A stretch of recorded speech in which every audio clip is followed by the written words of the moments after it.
ba yan?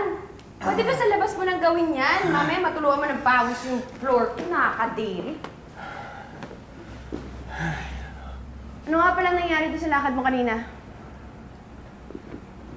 Ayun. Pinaninindigan ni Christy na si Jordan nga yung tatay nung dinadala niya. Pero hindi ako naniniwala. Dahil dun sa kilos sa pananalita niya, hindi siya sigurado. Well, guess what? Nung kinausap ko rin si Jordan tungkol sa pregnancy ni Christy, sobrang defensive niya. Pwede silang ibig sabihin nun. Tama yung hinala natin. May posibilidad na ako ang tatay nung dinadala niya. In fairness, no, hindi ka rin pala totally useless. May pakinabang ka rin. So, now all we need to do is get our hands on that DNA test result para malaman na rin natin once and for all kung sino talaga yung tatay ng pinagbubuntis ni Chris. Perfect!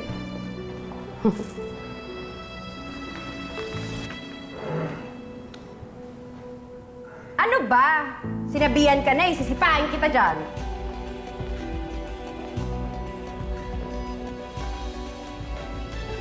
Wala ba siya ibang ginawang mas sa'yo?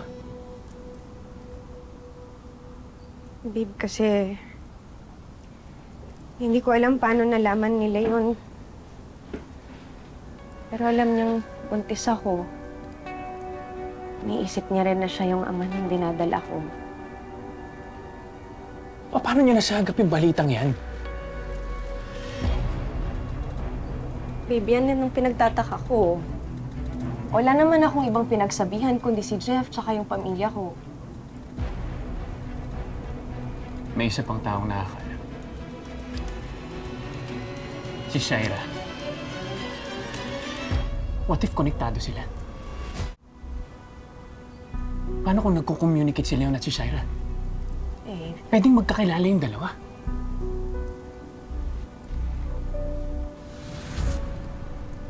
babe, parang malabo naman yung sinasabi mo. Bakit hindi? Si Shaira lang yung kilala ko na galit sa ating dalawa. Siya yung may motibong pwedeng gawin to eh. May baka nakakalimutan mo, si Shaira nandun din siya, biktima din siya nung nilusob tayo ni Leon sa resort, di ba?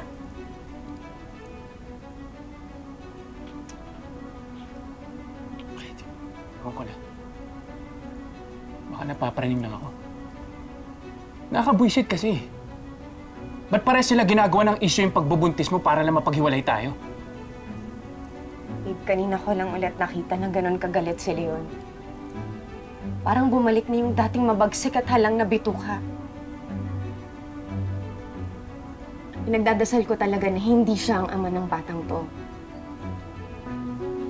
Kasi kawawa naman kung may tatay siyang demonyo, diba?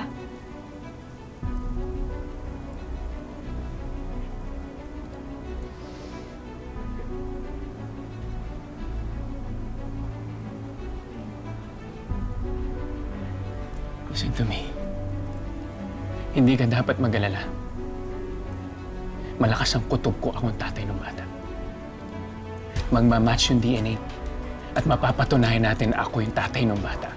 Wala nang iba. Hindi mo kailangan matakot, hindi mo kailangan mag-isip ng kung ano-ano. Naintindihan mo?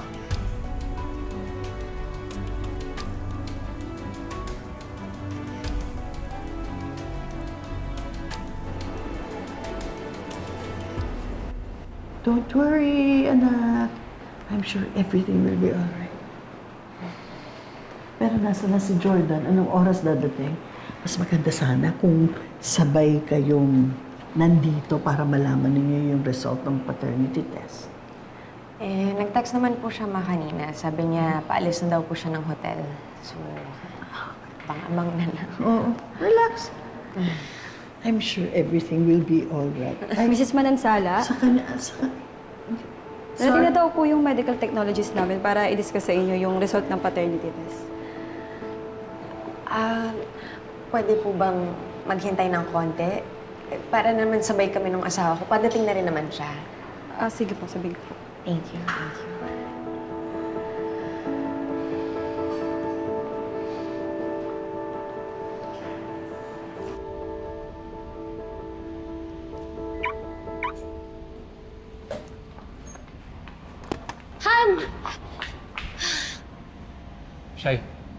Nagmamadali ako. May di-discuss ka tungkol sa event tonight kay Jeff na lang, please. Ha? Hindi ako nandito para sa event.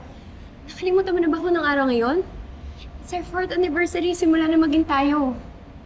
Kalimutan mo na yung tampo mo sa akin. Tara, mag-celebrate tayo. Ha? Let's go. Shy, wait. Tingin ko hindi na tama na mag-celebrate pa tayo. Our relationship is over. Hindi na importante sa akin tong araw na to. Ang mga anniversaries na sinaselebrate ko lang ay yung with Christy. Dahil siya yung asawa ko. So please, I have to go.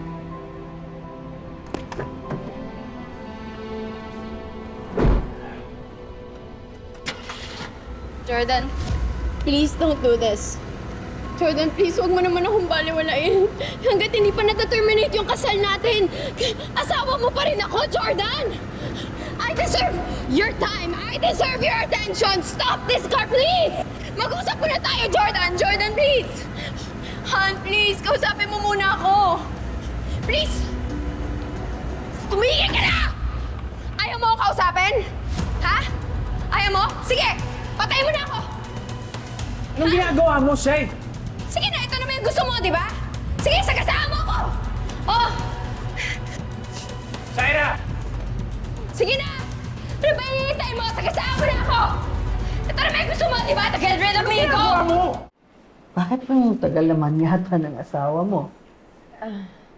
Nag-text naman siya, ma. Sabi niya, on the way na siya, kaso 10 minutes ago pa yun eh. Baka lang na-traffic siguro.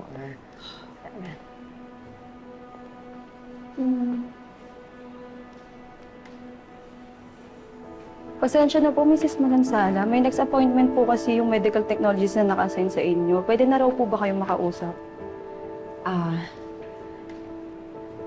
Tara po. Sige po, sorry. Okay, okay.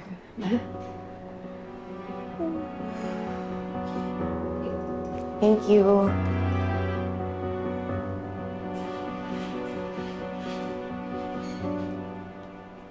Sige! Sagasaan mo na ako! Ito naman yung gusto mo, di ba? To get rid of me, go! mo? Sige na! Hindi! Bitawan mo ako! Tumigil ka na! Sandali, bitawan mo ako! Tumigil Hayaan ka mo na! na ako mamatay, di ba? Ito naman yung gusto mo! Tumigil ka na! Sila naman yung importante sa'yo, di ba?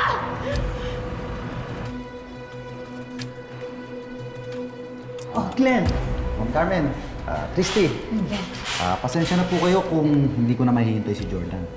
It's okay. May atin na po kasi akong convention. Tsaka ayoko naman pong ibigay sa ibang medtech yung result ng lab test niya. Kasi gusto ko po na ako mismo ang mag-discuss nito sa inyo. Of course. Tumigil ka na nga! Ano ba itong ginagawa mo?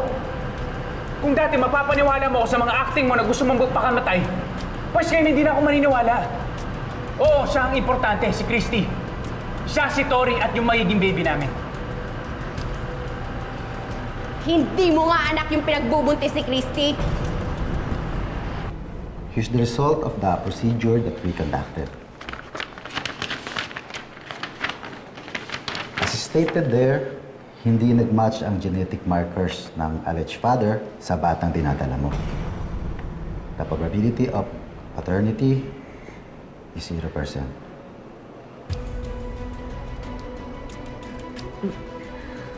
Ma, ibig sabihin nito, ma, hindi si Jordan yung pamanong bata. Kailan mo ba bubuksan yung mata mo? Nang makita mo yung katotohanan na hindi naman malinis yung babaeng yon? Ha? Bunga ng pagtataksil niya sa'yo, yung pinagbubuntis niya. Anak ng ibang lalaki, yung pinagbubuntis si Christy!